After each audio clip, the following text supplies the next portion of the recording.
Let's talk about two little words that can cause a whole lot of confusion: have and has. Getting these right is one of the quickest ways to make your English sound smooth and natural. So today, we're going to break it all down piece by piece so you never have to second guess yourself again. All right, let's jump right in with a classic example. Which one of these just sounds right to you? She have a car or she has a car? Now, you probably have a gut feeling about which one is correct, but do you know why? That's the important part. And by the end of this, the logic behind it is going to be crystal clear. So, what's the secret? Well, it's actually not a secret at all. The whole thing comes down to one simple foundational rule in English grammar: subject-verb agreement. It just means the verb you use has to match the person or thing you're talking about. This is the bedrock for everything we're about to cover. Okay, so here's the rule of thumb, and it's super straightforward. If you're talking about I, you, we, or they, or any group of people, you're going to use have. But if the subject is he, she, or it, that third person singular, that's when you grab has. That's it. That's the core principle right there. Let's see this in action, okay?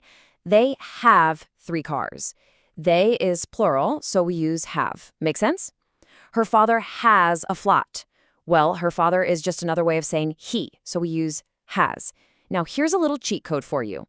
When you're talking about the past, it's always had. For everyone. I had, she had, they had. So this whole have versus has thing, it's only a present tense headache. All right, now that we've got the basic rule down, let's level up.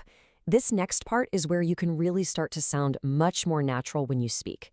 You've probably heard this before, especially from British speakers. It's the have got construction. You've definitely heard this, right?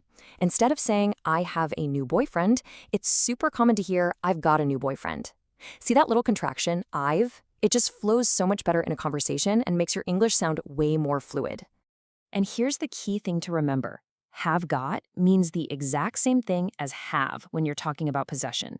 It's not some complicated tense you have to worry about. Think of it more as a stylistic choice. It's a simple swap that can make you sound more informal and just natural.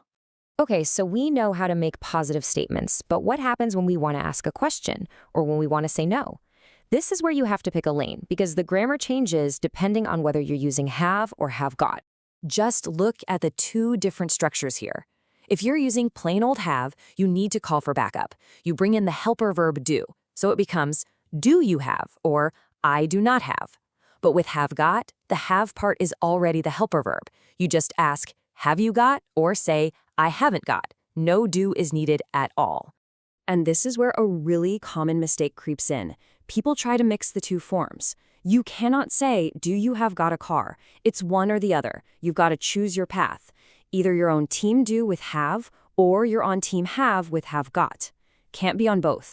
All right, stick with me, because this is the final piece of the puzzle, and it's a huge one.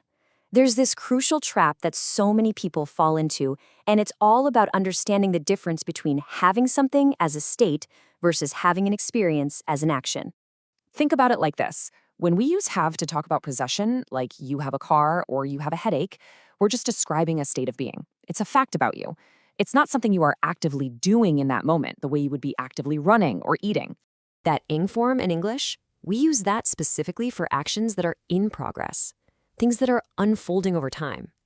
Imagine prices rising. That's a dynamic process, an action that's happening. That's the perfect job for ing.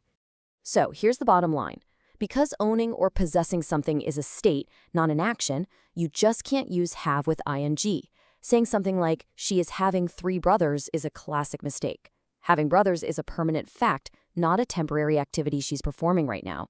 Let's look at this side by side to make it really click. On the left, you've got states. She has 3 brothers. That's a fact.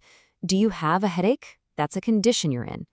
But on the right, these are actions. These are experiences. I'm having a bath. Let's have a drink. See?